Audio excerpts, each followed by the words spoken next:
हाँ बस अभी तैयार हो रही हूँ। एक एक मिनट रुक, मैं ना वीडियो कॉल पे मिलाती हूँ तेरे को। हाँ बस मैं जल्दी जल्दी में तैयार हो रही हूँ। किटी पार्टी है ना, मजे तो लेने ही है अब। ना ना, घर की तो कोई चिंता नहीं है मुझे, क्योंकि घर में तो अब मेरी सास आई हुई है।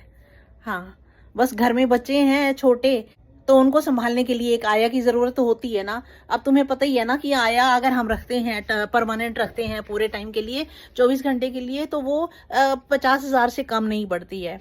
और दूसरा, अगर हम खाना बनाने के लिए कोई कुक रखते हैं तो वो भी 10,000 से कम सोसाइटी में नहीं मांगती हैं। ये तो तुम्हें पता ही है। तो बस माँ जी यहाँ आए हुए हैं तो हमें आराम मिल गया, बहुत ज़्यादा आराम मिल गया। और तुम्हें तो पता ही है कि मेरा तो शौक है बाहर घूमने फिरने का, किटियों में जाने का, पार्टियों में जाने का, जैसा कि अभी हम चल रहे हैं दोनों। तो माँ जी, ये तो अच्छा हुआ कि मेरे ससुर जी नहीं है। अगर ससुर जी होते तो वो भी साथ आते, और ये माँ जी तो उन्हीं की सेवा में ही लगी रहती सारा दिन। तो हमारी सेवा कैसी हो पाती, बच्चों की देखभाल कैसी हो पाती, नहीं हो सकती थी ना।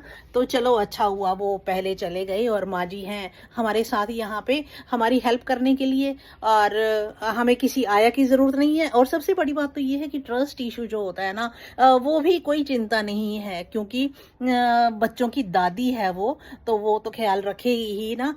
बस हमें तो ये टेंशन दूर हो गई कि यहाँ पे हम आए हैं, नई सोसाइटी में आए हैं, तो यहाँ मेड कैसे मिलेगी या बच्चों की आया कैसे मिलेगी, वो हमारी सारी टेंशन अब दूर हो गई है। बस ठीक है, अब थोड़े से बच्चे बड़े हो जाएंगे तो हमें चली जाएंगी अपनी बड़ी बहू के पास, जेठानी के पास।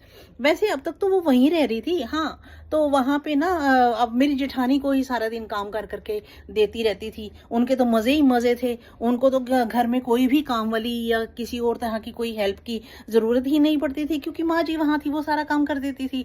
तो अब मुझे ये बहुत बड़ा सुख हो गया है। मैं कहती हूँ चलो थोड़ा टाइम चुपचाप यहाँ निकाल लें जैसे भी हैं, उसके बाद फिर देखेंगे क्या होता है। तो बहू। हाँ जी माँ जी। किससे बात कर रही थी? क्या अपनी फ्रेंड से बात कर रही हूँ? हाँ वो तो मशीन खराब होगी है गर्म पानी वाली, इसीलिए मैं पूछने के लिए बाथरूम से बाहर निकली हूँ। वो पूछ रही थी सारी चीज माँ जी के बारे में, तो बताया मैंने उनको यहाँ आए हुए हैं। बातें तो मैंने सुन ली हैं। तुम अपनी सहेली को ये बता रही थी कि तुम्हारे घर में नौकरानी आई हुई है,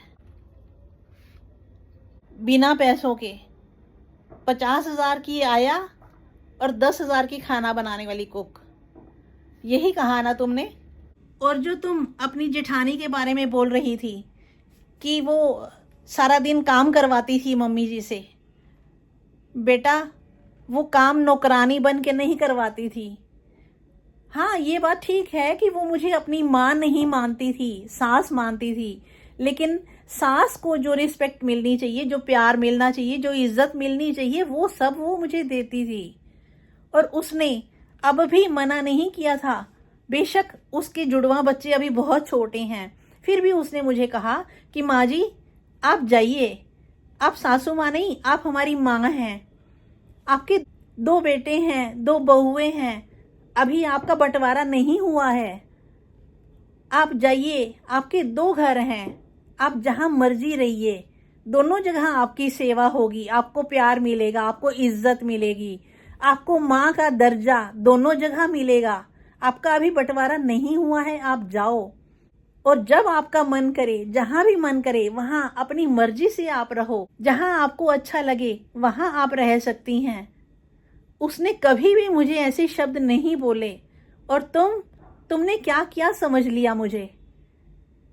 तो ठीक है, मैं अब कपड़े अपने पैक कर रही हूँ, बैग पैक कर रही हूँ, और मेरे बेटे से बोल देना कि अगर उसका माँ से मिलने का मन है तो मुझे अपने बड़े भाई के घर आकर मिले। मैं वहीं खुश हूँ, मैं वहीं रहूँगी।